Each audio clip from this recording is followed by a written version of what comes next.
Selamat datang kembali di sesi Deep Dive kita. Hari ini kita akan menyelami satu sumber klasik ya, jilid ketiga dari karya P.J. Fett, Java, yang terbit tahun 1882. Iya. Ini semacam panduan komprehensif lah ya tentang Jawa abad ke-19. Betul. Ditulis untuk audiens Belanda pada masanya. Nah, fokus kita kali ini spesifik ke wilayah Banten. Misi kita simple, menyuling wawasan kunci geografis, historis, dan etnologis tentang Banten dari kacamata Fett ini. Tapi, perlu diingat juga nih, Fett sendiri tuh mengakui ada keterbatasan dalam karyanya. Oh ya? Gimana tuh? Ya, pengetahuan kan terus berkembang ya. Jadi mungkin ada info yang agak usang atau keliru. Dan yang lebih penting lagi, ini bukan cuma catatan akademis. Maksudnya? Bisa dibilang ini juga instrumen kolonial. Informasinya sangat berguna buat administrasi, buat kepentingan ekonomi Belanda waktu itu. Jadi kita bacanya sambil menyadari perspektif ini gitu. Oke, paham. Nah, mari kita bongkar kalau begitu. Apa sih yang membuat Banten di abad ke-19 ini jadi begitu menarik sekaligus kompleks menurut si Fett? Mungkin kita mulai dari perubahan besarnya ya. Boleh. Transformasi besar ya. Banten yang dulunya kesultanan berdaulat, statusnya kan diubah paksa jadi keresidenan. Betul, di bawah kendali langsung Belanda. Itu oleh Daendels ya, tahun 1808. Puncaknya, keraton atau istananya di Banten Lama itu dihancurkan tahun 1832. Simbol penghapusan total kesultanan. Ada cerita menarik. Katanya pekerja lokal awalnya nggak mau nyentuh dinding keraton itu. Wah, iya. Dan penghapusan kesultanan ini ternyata bukan akhir cerita. Malah jadi pemicu gitu. Pemicu apa nih? Iya, kalangan bangsawan lokal kan jelas nggak puas. Hasilnya, gejolak berkepanjangan. Selama kira-kira 35 tahun lah. Dari 1815 sampai 1850, Banten itu diwarnai banyak sekali pemberontakan. Serius? Selama itu? Iya, dan ini bukan insiden kecil-kecil loh. Ada pemberontakan Murad tahun 1822, terus perlawanan Tumenggung Muhammad 1825 sampai 29, ada juga kasus pembunuhan Tuan Tanah Kamfis yang bikin rusuh di 1845, sampai akhirnya pemberontakan Haji Wacia tahun 1850. Wah, banyak juga ya. Dan yang terakhir itu cukup besar, sampai perlu intervensi militer langsung dari Batavia. Ini nunjukin gimana kebijakan kolonial itu malah memicu instabilitas, bukan sebaliknya. Jadi, bukannya penaklukan yang mulus, pengambilan alih ini malah nyulut api perlawanan puluhan tahun ya?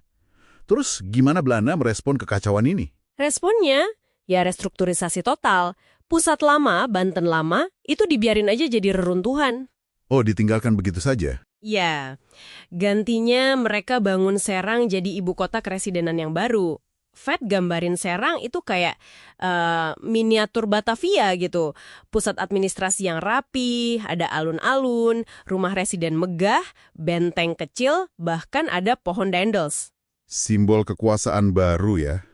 Betul, fokusnya geser ke kontrol administratif yang rapi. Menarik nih kontrasnya.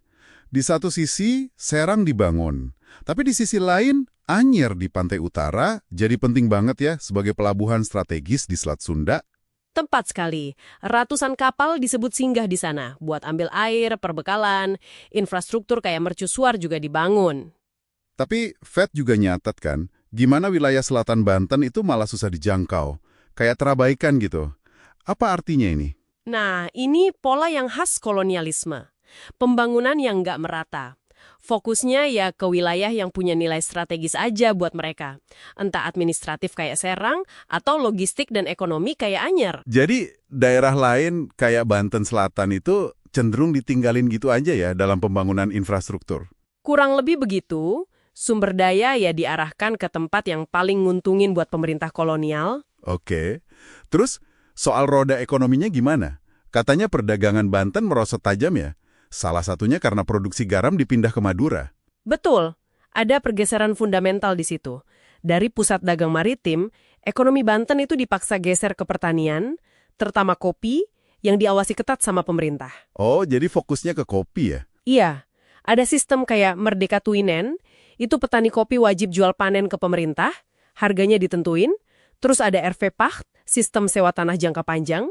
Tapi menariknya, tanam paksa atau kultur stelsel yang masif di Jawa malah dihentikan di Banten. Loh, kenapa dihentikan? Dianggap kurang cocok, mungkin kondisi lokalnya beda. Ini nunjukin ada adaptasi sih, tapi tujuannya ya tetap sama. Bentuk ulang ekonomi Banten buat keuntungan kolonial. Di tengah semua tekanan perubahan ini, Veld menyoroti satu kelompok yang unik banget, suku Baduy. Ah ya, Baduy. Dia bilang mereka itu peninggalan hidup masa lalu.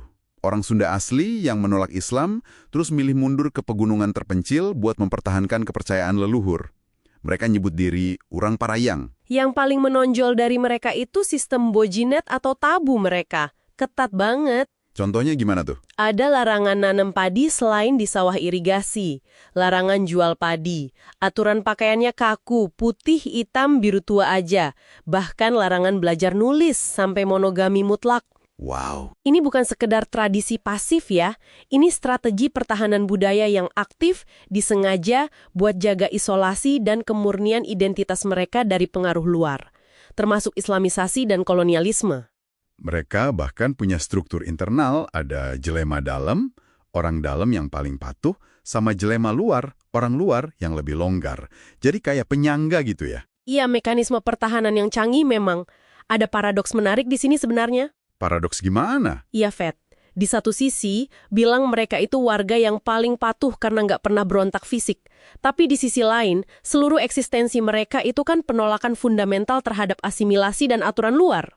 Jadi resistensinya bentuknya lain ya, bukan konfrontasi. Tepat.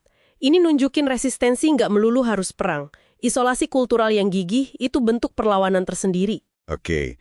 Nah, selain dinamika sosial politik ini, Fred juga sempat nyatet soal alam dan mitos lokal yang kayaknya nyatu banget di Banten ya. Iya, dia nyebut keindahan Gunung Karang, Gunung Pulasari, yang katanya terkait legenda Hanuman. Terus ada air terjun, mata air panas, pantai unik kayak Pasauran yang ada gerbang batu alam. Melengkapi gambaran Banten di masa itu ya. Betul. Jadi, dari penyelaman kita ke Fed ini, Banten abad ke-19 itu kayak mikrokosmos Jawa kolonial ya. Ada penaklukan, ada perlawanan sengit yang lama, ada transformasi ekonomi paksa, pembangunan yang timpang. Dan di tengah itu semua ada strategi bertahan hidup budaya yang luar biasa kayak suku Baduy. Iya. Catatan Fed ini, ya meskipun ada keterbatasan dan sudut pandang kolonialnya, tetap ngasih kita jendela berharga ke masa itu. Kita lihat gimana kekuasaan dinegosiasikan, ditantang, dan gimana masyarakat lokal merespons. Caranya beragam ya, dari pemberontakan terbuka sampai isolasi yang kokoh. Nah, ini mungkin bisa jadi bahan renungan buat Anda di rumah. Kalau melihat sejarah Banten ini, strategi perlawanan mana yang kira-kira terbukti lebih berhasil dalam jangka panjang? Apakah konfrontasi langsung yang makan banyak korban seperti pemberontakan-pemberontakan tadi? Ataukah strategi isolasi budaya yang gigih ala suku Baduy yang memungkinkan mereka bertahan sebagai entitas unik sampai hari ini? Sesuatu untuk direnungkan lebih dalam, mungkin.